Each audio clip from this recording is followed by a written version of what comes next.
commence.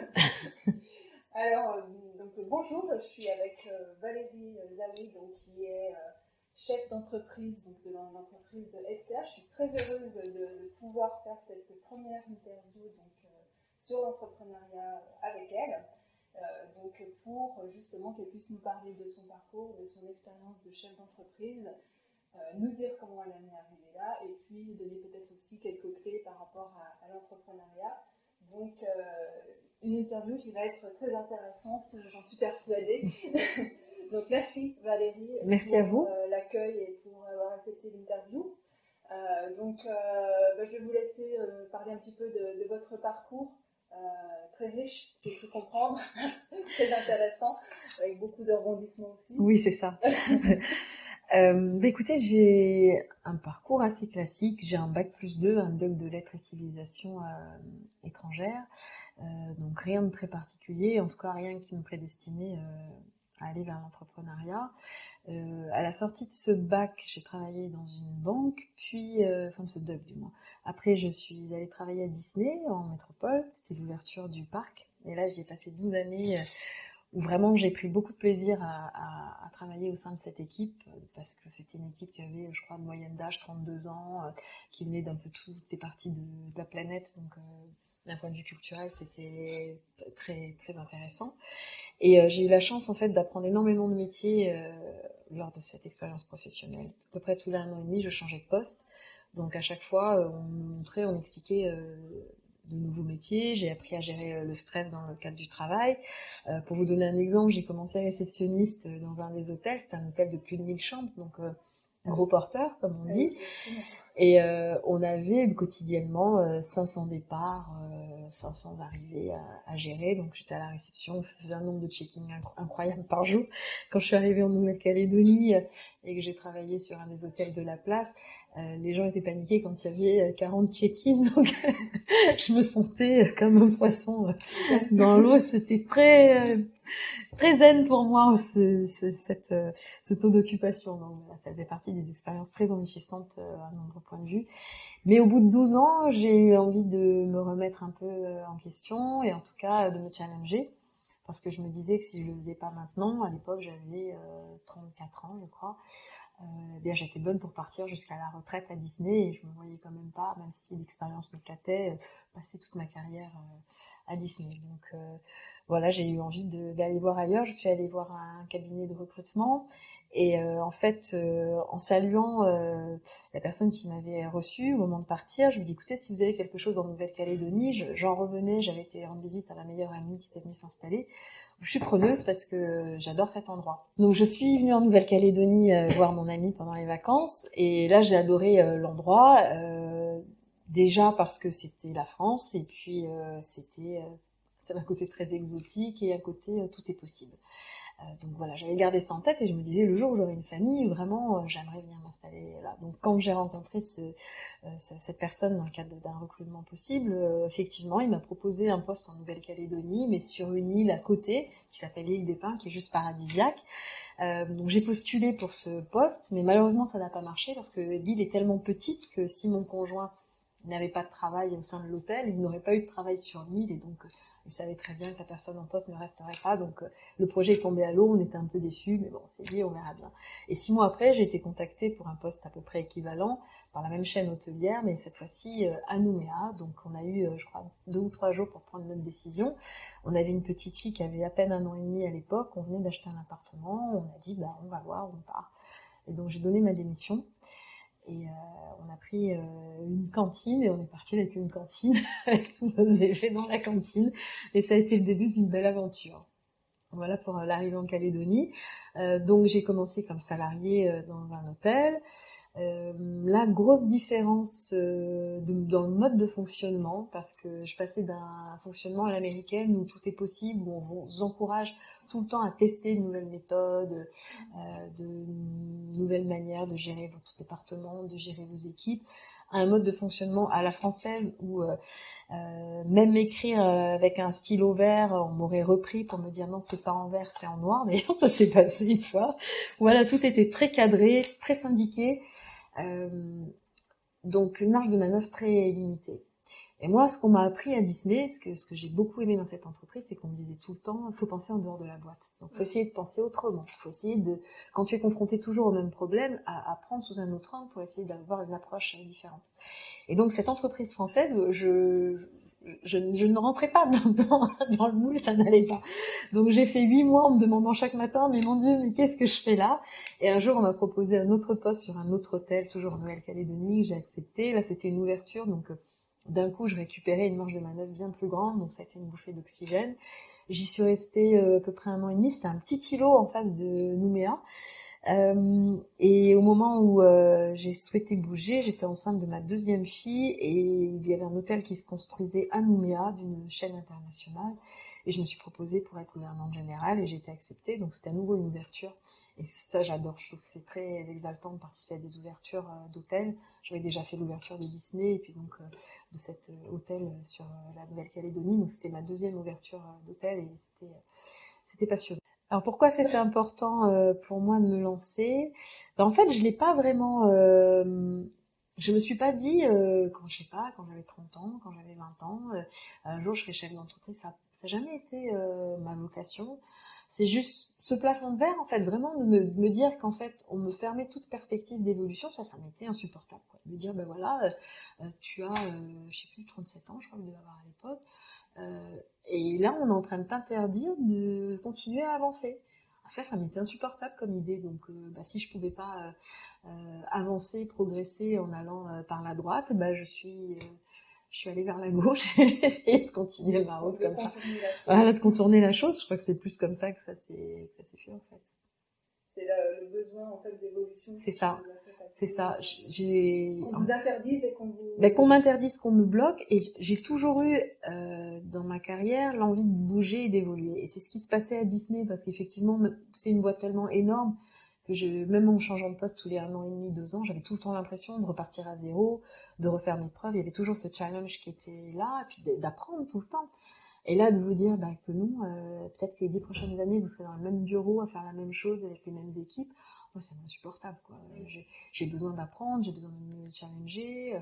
Donc voilà, oui, ça il fallait que je trouve moyen de faire autrement. Donc la Calédonie étant assez petite, le nombre d'hôtels étant assez restreint, il n'y avait pas grand intérêt à changer d'hôtel. Donc effectivement, monter l'entreprise était la solution la plus adaptée pour répondre à ces besoins. D'accord. Et avec du coup ces 14 ans d'expérience, ce serait quoi les avantages et les inconvénients d'oser entreprendre? Alors du coup, la plupart des personnes qui suivent justement se posent cette question-là de savoir si quelque chose qui leur donne qu'elles auraient envie, mais elles ne savent pas si c'est intéressant ou pas. Alors déjà, je pense qu'il ne faut pas avoir de jugement de valeur. C'est-à-dire que pour moi, il faut mieux être un salarié heureux qu'un patron malheureux. Il y a des gens qui ne sont pas faits pour être chef d'entreprise. D'autres qui ne sont pas faits pour être salariés. Donc déjà, il faut bien se connaître. Si par exemple, vous ne savez pas résister au stress de l'inconnu, vous lancer dans l'entrepreneuriat, c'est peut-être pas la meilleure chose qui soit, parce que vous allez vivre une pression permanente et ça va vous rendre malheureux. Si par contre, le challenge vous motive et que vous avez une dose de confiance en vous qui fait que quoi qu'il se passe demain, vous vous sentez capable de transformer une porte qui se ferme en porte qui s'ouvre, là, pour le coup, j'ai envie de vous dire, foncez.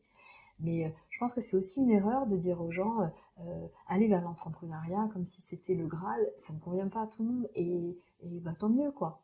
Tant mieux. Enfin, faut mieux être un très bon salarié qui va progresser dans le cadre d'une entreprise parce que la personne a besoin d'un cadre de sécurité, etc. Plutôt que de se dire non, c'est bien d'aller vers l'entrepreneuriat, tout le monde me dit d'y aller. Puis là, d'être super malheureux parce que ça correspond pas à votre trait de caractère.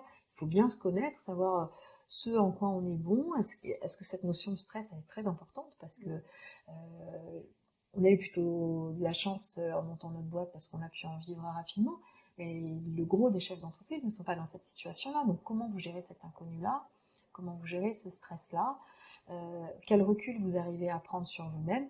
Alors, je vous dis ça, mais évidemment qu'il y a des jours où je doute, évidemment, il y a des jours où j'ai peur, évidemment. Enfin, quand je regarde sur 14 ans, ces jours-là de doute et de peur sont bien inférieurs à ceux où je me dis je vais y arriver et puis où j'avance, quoi. Oui, puis ça fait partie quand même de la vie d'avoir des Voilà, aussi, voilà. Mais je crois que la notion de confiance en soi et de capacité à rebondir est extrêmement importante. Donc, il faut se nourrir de ça. Il faut avoir des gens autour de vous qui vous donnent cette envie-là, cette force-là. Si vous êtes dans un contexte familial ou personnel, entouré de personnes qui vont toujours pointer vos failles ou vos difficultés, ça devient compliqué de trouver en soi la force pour avancer. Si par contre vous êtes dans un environnement où on sait vous mettre en valeur, où on sait vous donner la force d'avancer, où vos enfants vous soutiennent, où votre conjoint vous soutienne, là, c'est bien plus facile de se lever le matin et de se dire bah, c'est bon, j'y vais, je sais pourquoi, et d'avoir l'énergie pour faire les choses. Oui, c'est aidant, c'est sûr. C'est ça, c'est aidant. Pour chercher dans ses propres ressources. On y arrive, mais il y a des jours qui sont plus compliqués que d'autres, comme pour tout le monde, évidemment. Et donc avec votre expérience, c'est le plus gros problème que vous ayez rencontré, ce serait quoi? Je dirais que ma plus grosse difficulté, c'est de faire switch off quand je rentre chez moi, par exemple. Parce qu'en fait, alors je dirais que j'y arrive un petit peu mieux maintenant, mais les premières années, enfin voilà, j'avais les bras avec des plaques d'eczéma partout. C'était très compliqué d'arrêter de penser travail quand je rentrais à la maison. Donc j'étais avec mes enfants, j'avais une gestion de mon temps libre qui était plutôt plus favorable, parce qu'en manque de l'hôtellerie, ben là j'avais plus de temps. Mais j'étais physiquement avec mes enfants, mais dans ma tête, j'y étais pas. Donc ça, c'est un côté un peu frustrant, parce que vous vous dites, bah mince, effectivement, si j'ai envie de prendre un mercredi pédagogique, je peux le faire, je peux être avec mes enfants. Mais quand vos enfants vous montrent un dessin ou vous parlent de ce qu'ils ont fait à l'école, ben, vous êtes juste pas là, quoi. Donc c'est ça qui était un peu compliqué à gérer. Maintenant, elles sont plus grandes et puis moi, j'ai pris un peu plus de recul. Donc, et puis, je suis plus structurée aussi. Donc, le fait d'avoir des équipes qui grandissent, bah, elles font un peu tampon quand même sur le quotidien. Donc, ça permet d'absorber ça plus facilement. Mais au début, ça peut être compliqué, effectivement. Les enfants, c'est quelque chose qui vous l'ont fait sentir.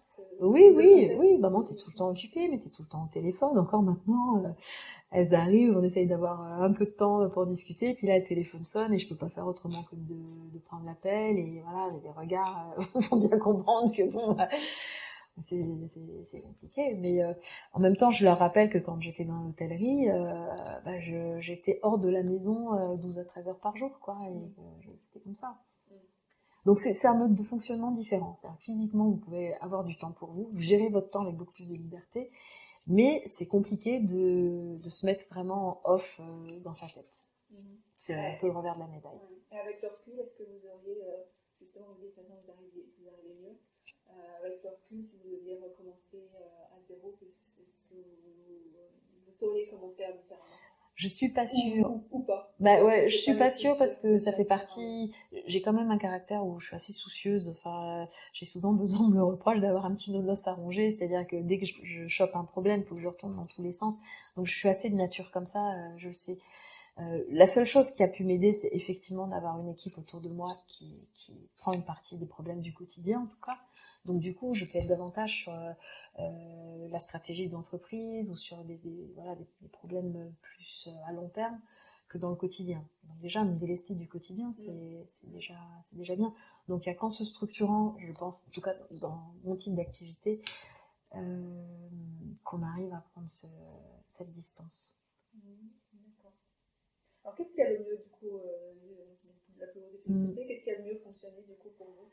C'est le sentiment de liberté, puis de partir d'une feuille blanche. Moi, j'ai adoré tout imaginer, créer le site internet, imaginer le logo, le type de service que j'allais proposer. Enfin, c'est un côté très excitant de partir de rien et de tout créer, quoi. C'est un bébé en plus dans la famille. Enfin, on a vraiment ce sentiment très fort de se dire on a tout lancé. Enfin, nous, on a commencé dans le garage de notre maison. C'est une entreprise familiale. De partir de rien et d'arriver à une entreprise qui a une 60aine de salariés aujourd'hui, enfin, c'est un sentiment quand même de fierté qui est là, quoi. Je peux pas le nier. Je pense que j'ai le sentiment d'avoir fait ce que je pouvais. Il y a des choses que je ferais sans doute différemment. même les erreurs que j'ai fait avec le recul, je me dis qu'elles étaient nécessaires. Donc je regrette pas grand-chose en fait. Ouais, j'ai appris forcément quelque chose. Et des moments les plus difficiles que j'ai pu connaître dans l'entreprise s'avèrent aujourd'hui avec le recul euh, des vrais points positifs pour l'entreprise.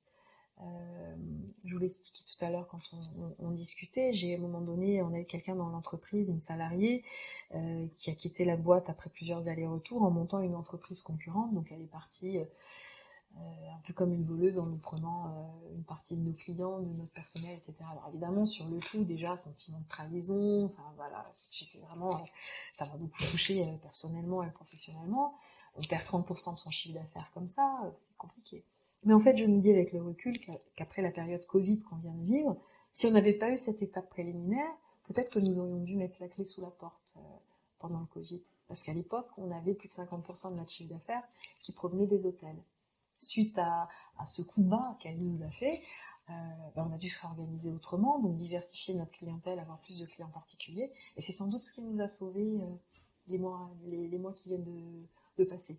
Donc c'est ça, c'est de se dire que même quand on a été dans une période très compliquée, ou qu'on a l'impression d'avoir vécu un échec, ou d'avoir perdu un gros client, ou d'avoir eu une difficulté qui nous met un coup au moral, faut vraiment se dire que très souvent, en laissant passer un peu de temps et en prenant un peu de recul, c'est une opportunité pour l'entreprise. Donc ça, c'est une clé fondamentale, effectivement, de se dire, c'est ce que je disais, la troisième pilier de la confiance en soi, donc souvent la pronoia, la croyance qu'en fait tout ce qui arrive a un sens et arrive pour le mieux. Pour le mieux, c'est ça. Et ça, c'est vraiment... C'est tout le temps ce que je dis quand je rencontre des jeunes étudiants, etc. C'est de leur dire la porte qui se ferme, c'est 10 portes qui s'ouvrent. Donc, ok, on a le droit d'avoir mal, on a le droit de mal prendre. Ça serait, voilà, je pourrais pas dire quand j'ai un coup dur, je fais des bons, youpi. Mais avec l'expérience, et ça, je le ressens depuis quand même, je dirais bien une vingtaine d'années quand même, qu'à chaque fois, et je crois que je peux le dire autant dans ma sphère professionnelle que personnelle, à chaque fois que j'ai eu le sentiment de vivre un échec, d'être malheureuse, triste, contrariée par une situation, je me suis rendu compte que c'était une opportunité et que c'était mieux pour moi si ça s'était effectivement passé comme ça, quelque chose de mieux arrivait derrière. Et ça donne une force incroyable parce que du coup, je dis pas qu'on n'a plus peur, bien sûr qu'il y a des jours où j'ai peur. Mais voilà, c'est partie de la vie. Puis sinon, je me ferais écraser peut-être si j'avais pas peur. Parce que du coup, je regarderais pas pour traverser la route. Là, je regarde quand même. C'est ça. Il y a que ce pas. C'est ça. Donc je peux avoir peur et du coup, je suis un peu prudente. Mais comme j'ai profondément ancré cette idée que même si demain il se passe un problème dans l'entreprise et que je suis confrontée à quelque chose de difficile, eh ben, ce quelque chose de difficile, ça sera une opportunité demain. Donc, et quand je doute de moi, je me remets cette idée en tête. Je m'oblige à revenir sur cette réflexion, un peu comme un mantra. C'est ça qui doit. S'en rappeler régulièrement. Voilà, et puis l'envie de se battre. Alors j'ai une chanson très kitsch que je mets quand j'ai des moments importants et que je doute un peu. C'est une chanson de Mike Brandt, et oui, vous avez le droit de rigoler, qui s'appelle Serre les poings et bats-toi. Mais à chaque fois que j'ai un rendez-vous important, où je pars un peu la boule au ventre, je me mets cette chanson dans ma voiture et ça me donne la pêche et ça me rappelle qu'effectivement, il faut se battre pour défendre ses idées, pour défendre ce à quoi on croit. Voilà, donc c'est très kitsch, mais ça marche très bien. Je marche beaucoup par chanson, moi. Ouais, mais non, mais c'est top parce qu'effectivement, c'est pas pareil pour nourrir le mindset. C'est ça. C'est ça. Chansons, il y a beaucoup de choses, justement, se donner la détermination d'aller par la musique. C'est pas la seule clé, mais c'est une des clés importantes. Voilà. Trouver sa chanson qui soit son leitmotiv. Et alors j'ai cette chanson qui est vraiment ma chanson que j'ai depuis que j'ai 5-6 ans, que j'entends, voilà. Mes parents me disaient ça quand j'étais petite. Et puis je sais ma chanson, voilà, de combattante, je sais pas. Bref. Et à côté de ça, j'ai une playlist, pareil, quand je sens que je me lève du mauvais pied et que je suis en train de broyer du noir, que je commence la journée par les infos et que je vois toutes les catastrophes du monde et que je me dis ça va être une journée bien pénible. En général, on fait tout ce qu'il faut pour que ce soit une journée bien pénible. Donc quand j'ai suffisamment de recul pour m'en rendre compte, ça arrive pas à 100% d'écart, mais un peu. Pareil, dans la voiture, quand je pars au travail, j'essaie de me mettre une playlist avec des chansons qui me disent que la vie n'est pas que ça peut être léger, que ça peut être gai, et voilà, des chansons qui mettent de bonne humeur. Et du coup, ça permet de désamorcer l'espèce de roue dans laquelle on peut se mettre de mauvaise humeur, puis d'arriver, quand vous faites la tête en arrivant le matin, les gens vont vous répondre en faisant la tête aussi. Quand vous arrivez avec un sourire, on a quand même un peu plus de chances d'avoir un sourire en retour. Ça, j'y crois quand même assez. Donc voilà, c'est de se rendre compte de ces petites choses-là qui sont vraiment des petites choses du quotidien, mais qui peuvent changer vraiment la vie. Ce sont des clés vraiment fondamentales pour le mindset, l'état d'esprit. Justement de pouvoir continuer. Et puis dans l'entrepreneuriat, il faut y aller. Et l'idée de se dire qu'on est ce qu'on pense, ça je pense aussi que ça a un poids très important dans notre manière d'appréhender la vie, les événements de la vie. Il faut essayer de garder cette part de positivisme tant qu'on peut dans le quotidien, et puis de se croire capable, de savoir qu'on a les ressources, quoi. Et ça, tout le monde a les ressources tous les jours pour avancer. Il faut cultiver ça, surtout quand effectivement on est dans un environnement qui n'est pas en valeur. Je pense notamment aux jeunes filles, parce que évidemment il y a encore des familles où c'est très compliqué d'avancer quand on est une jeune fille, mais il faut se nourrir partout où on peut de choses qui alimentent cette reconnaissance de nos forces. Trouver des modèles extérieurs, donc par exemple, mais j'ai été nourrie par ça. C'est vrai que je suis présidente de l'association des femmes chefs d'entreprise, et dans cette association, j'ai plein de femmes autour de moi qui sont très inspirantes, parce qu'elles ont des parcours de vie où, encore une fois, elles nous montrent qu'il n'y a pas forcément besoin d'argent, pas besoin forcément d'études, que c'est la volonté, l'envie de remonter ses manches et de se dire je vais y arriver, je vais y aller, quoi. Et qui ont monté des entreprises, et voilà, qui ont des carrières intéressantes, des parcours de vie incroyables. Ça, c'est très motivant, c'est très inspirant. Alors du coup, justement, à partir du moment, donc on va prendre par rapport à votre parcours, mais peut-être aussi par rapport justement à votre expérience en côtoyant toutes ces femmes d'entreprise, des chefs d'entreprise, je veux dire, c'est à partir du moment où vous avez démissionné jusque pour en arriver aujourd'hui avec donc, une entreprise de 60 salariés qui est bien réputée, qui est bien installée malgré tout, même si on n'est jamais comme à l'abri. Mais voilà, quand même, qui fait partie du paysage justement calédonien. C'est quoi toutes les principales étapes finalement? C'est difficile de le penser comme ça, parce qu'en fait, chaque jour succède à l'autre. En fait, on a eu aussi cette envie de créer des choses nouvelles dans ces 13-14 ans, elle a toujours été là. C'est-à-dire qu'on a monté Estia, quelques années après on a monté Vanéor, qui est donc une autre entreprise qui fait plutôt les bureaux et les locaux professionnels. On a monté quelques années après une conciergerie, donc on s'est retrouvés avec 3 entreprises. Et au final, on s'est dit qu'il fallait mieux les réunir tout ensemble pour la gestion quotidienne de l'entreprise. Cela permettait plus de cohérence dans la gestion de l'entreprise.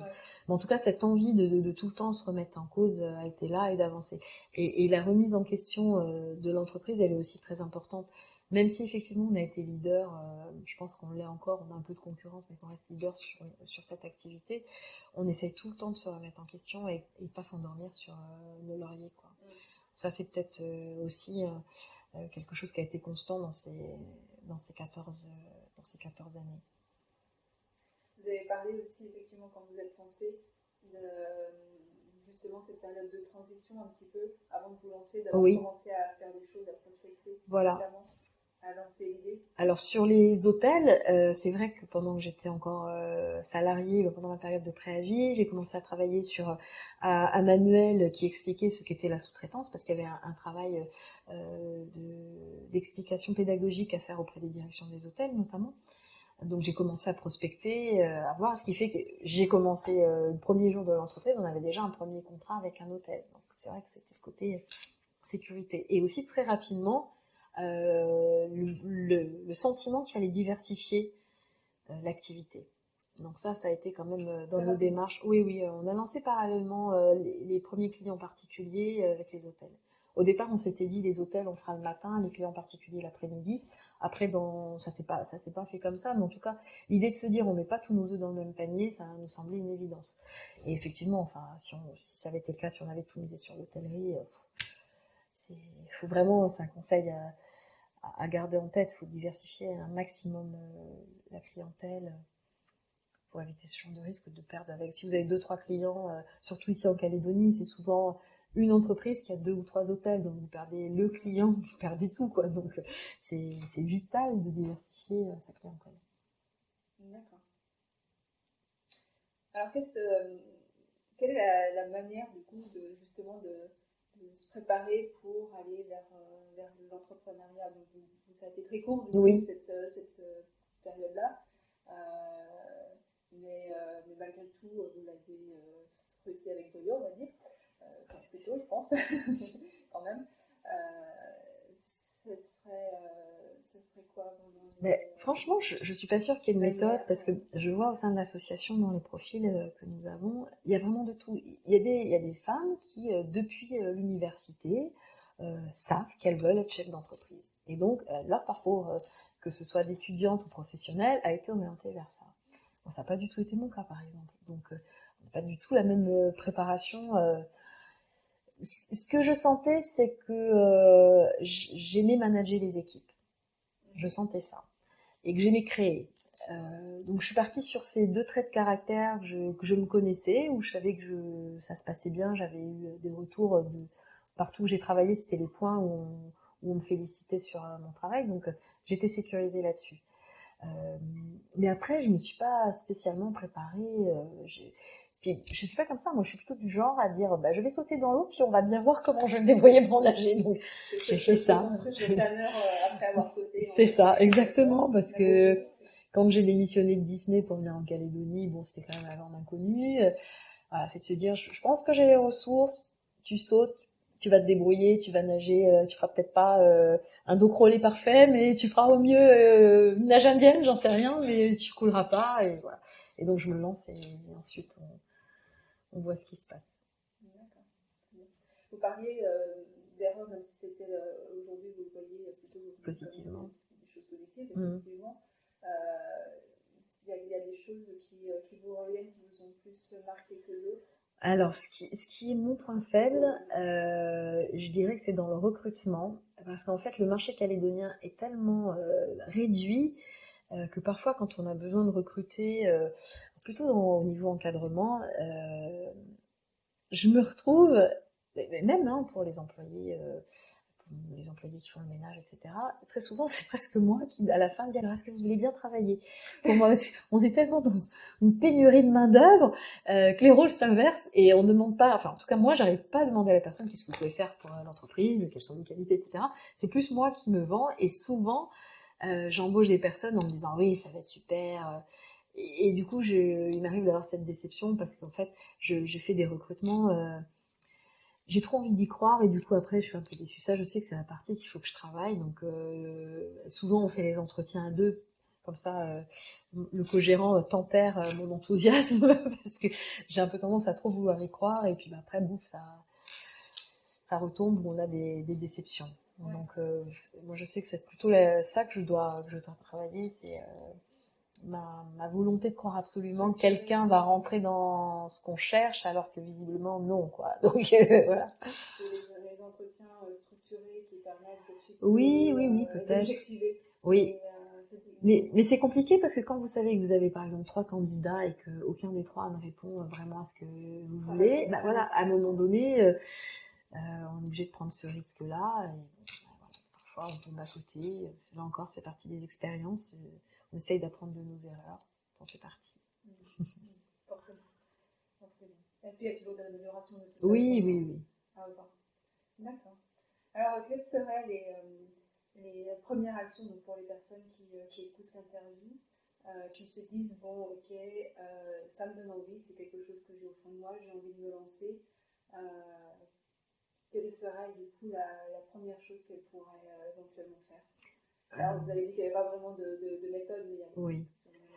Déjà, franchement, c'est de bien se connaître. Hein. Je reviens à ce qu'on disait tout à l'heure, savoir le niveau de résistance au stress, la réactivité, l'implication qu'on veut mettre aussi. Est-ce qu'on est plutôt dans un état d'esprit de se donner un peu sans compter, en tout cas les premiers temps, ou est-ce qu'on vient d'un monde où la partie personnelle et professionnelle ont bien un cadre très limité? Ça peut être décisif aussi, parce que voilà, au début il n'y a pas de frontières, donc il faut être prêt à s'investir vraiment énormément.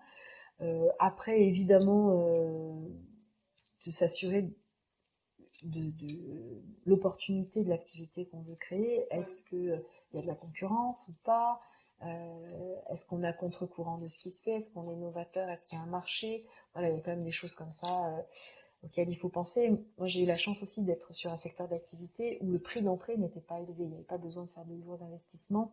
On a commencé dans notre garage. Voilà, le risque n'était pas énorme et du coup, on n'a pas eu de mal à convaincre les banques de nous suivre. Maintenant, si vous partez sur une activité où il y a des investissements lourds, où vous demandez des financements à la banque, etc., bah évidemment qu'il faut un dossier qui soit costaud, bien carré, bien préparé. Donc, ça dépend aussi ce vers quoi on s'oriente. Donc, voilà, plus le dossier va demander des investissements, plus il faut l'encadrer et être sûr de la cible du produit, des moyens qui seront à mettre en œuvre et des personnes qui feront partie de l'équipe, au moins l'encadrement, quoi, d'avoir déjà une idée de...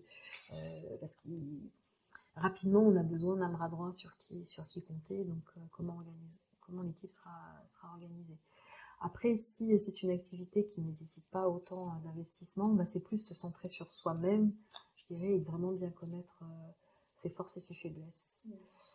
Et de savoir, est-ce qu'on est sûr d'avoir les ressources. Si on est tout le temps à douter de soi et qu'au moindre échec, on est dans l'abandon, bah, il faut se regarder honnêtement dans la glace. Encore une fois, il faut mieux être un salarié qui fait bien son travail qu'un mauvais chef d'entreprise. Enfin, il n'y a pas d'échelle de valeur, c'est pas c'est mieux d'être chef d'entreprise par rapport à être salarié. Ben non, parce que il y a des salariés très heureux qui font très bien leur travail et c'est tant mieux. Il y a des chefs d'entreprise très heureux et c'est tant mieux. Mais si on met quelqu'un qui a le caractère pour être chef d'entreprise à un poste de salarié, il risque d'être très mal et vice versa. Quelqu'un qui est fait pour être salarié, qui est fait pour être dans un cadre, pour avoir des directives, qui est quelqu'un qui va être un bon exécutant, mais pas forcément être dans la prise d'initiative, etc. Bah, s'il se lance dans l'entrepreneuriat, ça risque d'être quelque chose contre nature pour lui, et du coup, il sera peut-être très mal dans sa peau, et ça sera peut-être un très mauvais moment à passer. Donc, pour moi, il faut arrêter. Ça nécessite justement de travailler sur ces points-là, parce que sur la connaissance, l'état d'esprit, ça se travaille aussi, voilà. Et si c'est ça, tous ces savoir-être qui manquent, ça nécessite effectivement de les développer avant de les développer, mais il faut être sûr qu'on est fait aussi pour ça. Voilà.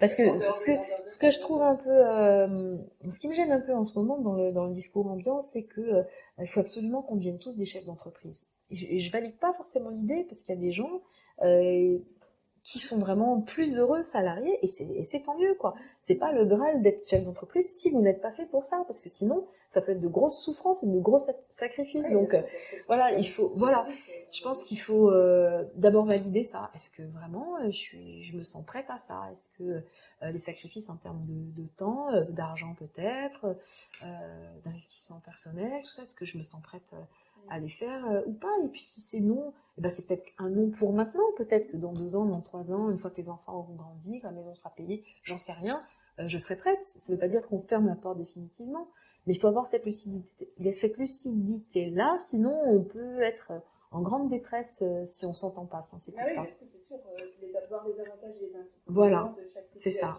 pour pouvoir faire les meilleurs choix. Exactement. Ça, c'est partie effectivement des clés qui sont importantes pour être bien dans son travail aussi de manière générale. C'est ça. Pour toutes les questions, effectivement. D'accord. Vous parliez de... Donc là, on a beaucoup vu justement par rapport au savoir-être, justement quel caractère, quelle capacité il faut développer ou en tout cas avoir ou développer pour être chef d'entreprise et puis s'assurer un petit peu, au moins un peu les arrières. Est-ce qu'il y a des compétences en particulier développées avant de se lancer également? Alors, j'ai pas l'impression d'en avoir développé. Alors, ce que j'avais, c'était gérer mon stress, je savais à peu près faire ça, et l'adaptabilité. Ça me semble être... ouais. Mais c'est aussi quelque part un savoir-faire, parce que je sais que ça m'a beaucoup appris dans mon expérience professionnelle, d'arriver dans une situation inattendue et de savoir rebondir, d'utiliser les techniques que j'avais apprises dans un domaine, de se rendre compte en fait des compétences transversales aussi que vous pouvez avoir, vous voyez, des choses que vous avez appris dans un métier, vous changez de carrière professionnelle, d'environnement, mais vous savez emmener ce savoir sur dans un autre environnement et en tirer quelque chose d'autre. Et pour ça, Disney a été pour moi une très très grande école. Ça a été fait de manière très informelle. J'ai pas forcément eu des cours sur tous les domaines du travail, mais cette gestion de l'imprévu et de la créativité aussi, de tout le temps me demander de penser hors de la boîte, de tout le temps me demander de sortir des chemins habituels pour apporter d'autres solutions. C'est très important. Et ça m'a été aussi donné par un manager que j'ai eu, qui est maintenant au Canada. Et si un jour il a l'occasion de voir cette vidéo, je l'embrasse. Je travaillais pour lui, il me fait venir à une réunion, j'arrive avec mon bloc-notes, je m'attendais à faire le café et à prendre des notes. Et dans la réunion, il me dit « Et toi, Valérie, qu'est-ce que tu en penses ?» Et c'était la première fois où on me demandait mon avis sur un sujet. Et de ce jour-là, je me suis dit « Mon avis peut intéresser et je peux apporter ma pierre à l'édifice dans l'endroit où je suis. » Et alors, je sais pas si c'est un savoir-faire, mais en tout cas, ça met suffisamment de confiance pour se lancer ensuite sur des choses qu'on maîtrise peut-être pas parfaitement, mais où on va dire, j'essaye, et puis au fur et à mesure, on grandit, on apprend, et ça devient après une compétence, effectivement. Ça fait partie des compétences, des moments clés de ressources sur lesquels on peut s'appuyer pour se nourrir. Nourrir aussi la confiance en soi, c'est ça. Forcément, et puis aussi se dire qu'on peut aller vers d'autres choses et avancer de cette manière-là. Et ça, c'est quand on croise 2 ou 3 personnes comme ça dans sa carrière qui ouvrent les portes. Ouais. C'est des grandes richesses, quoi. Ouais, encore faut-il effectivement à les recevoir. À les recevoir, parce que c'est ça aussi la difficulté. C'est ça. À s'ouvrir, du coup, à faire confiance aussi à la personne sur ce qu'elle dit. Oui, c'est ça, de se dire, si lui me fait confiance, il faut que moi je me fasse un minimum confiance pour y aller, et puis effectivement donner mon avis, quoi. D'accord, très bien. Alors, dernière question, puis on va pouvoir arrêter parce que la vidéo... va s'arrêter de toute façon. C'est ça. Je vous libérer aussi à un moment donné. Alors, s'il y avait effectivement un conseil en particulier ou le mot de la fin, en quelque sorte, à donner, ça serait quoi? Alors, moi, en général, j'aime beaucoup m'adresser aux jeunes filles, parce que j'ai 2 filles déjà, et quelque part dans ce que je fais, j'espère leur donner cette confiance, j'espère leur montrer que c'est possible, en tout cas ne pas se l'interdire, quoi. Que les jeunes femmes ne s'interdisent rien, faut pas qu'elles soient elles-mêmes otages de leurs propres croyances limitantes. On est souvent otages de ça, nous les femmes.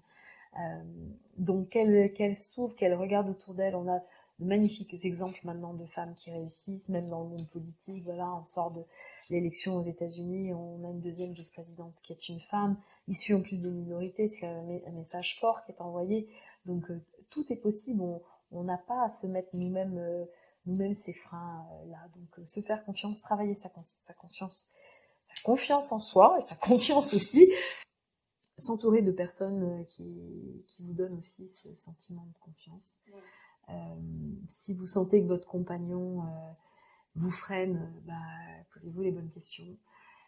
Les parents, c'est plus compliqué, mais au moins les parents, on sait qu'à un moment donné, on part. Mais se lancer dans la vie, c'est important d'être avec quelqu'un qui croit en vous et qui vous donne des ailes plutôt que des menottes aux pieds, quoi. Donc, c'est vrai que c'est quelque chose qu'on n'a pas parlé, l'entourage. Oui, c'est crucial. C'est crucial. Un entourage positif qui pousse. Et puis qui accepte que maman, elle est prise ce soir, ça va être papa qui va aller chercher les enfants, qui va faire les courses. Voilà, ce travail-là d'équipe au sein de la famille, il est super important. Puis que les enfants aussi comprennent rapidement que si maman n'est pas tout le temps dispo, c'est pas qu'elle les aime pas, c'est qu'au contraire, elle a envie de leur donner le mieux et puis le meilleur et que toute la famille soit derrière vous, quoi. Alors je pense que les hommes se posent peut-être pas toutes ces questions, mais en tout cas c'est le message que je porte moi aux jeunes femmes que je rencontre. C'est apprenez à vous connaître et puis faites-vous confiance, entourez-vous des bonnes personnes et puis si vraiment vous pensez que c'est fait pour vous, mais lancez-vous, quoi. Oui, qui est valable pour toutes les femmes en réalité. Voilà, exactement. Faut se faire confiance, quoi. On a énormément de ressources. Enfin, quand on voit ce qu'une femme est capable de faire, ne serait-ce que de mettre un enfant au monde, comment peut-on douter de nous à ce point? On fait quand même, on fait des choses incroyables. On est capable de faire des choses incroyables. Donc, on devrait déborder de confiance en nous. On fait des choses que les hommes ne sont pas capables de faire, et je dis pas ça par féminisme déplacé, parce que je pense qu'on est juste complémentaires. Et c'est ça qui est très important. On n'est pas meilleurs qu'eux, ils sont pas meilleurs que nous, mais quand on est ensemble, on est drôlement fort, quoi. Quand chacun s'écoute et que le travail s'équilibre entre les deux, j'arrive même pas à comprendre les conseils d'administration où il y a que des hommes, parce que pour moi, mais c'est se tirer une balle dans le pied, parce que du coup, ils ont une réflexion que d'hommes, alors qu'ils sont en train de commercialiser des produits qui vont être achetés potentiellement par des femmes. Comment voulez-vous toucher les femmes si la pensée qui crée n'est faite que par des hommes? Donc c'est tout ce travail-là de se dire, je pense que tous les discours, toutes les mesures obligatoires qui seront faites dans les entreprises ne fonctionneront pas. Ce qu'il faut, c'est montrer à l'entreprise qu'elle a un bénéfice à faire rentrer des femmes à tous ces postes à responsabilité. Quand les hommes comprendront qu'ils ont à gagner, ne serait-ce que financièrement, à mettre des femmes autour de la table, je pense que c'est bon. On aura gagné, quoi.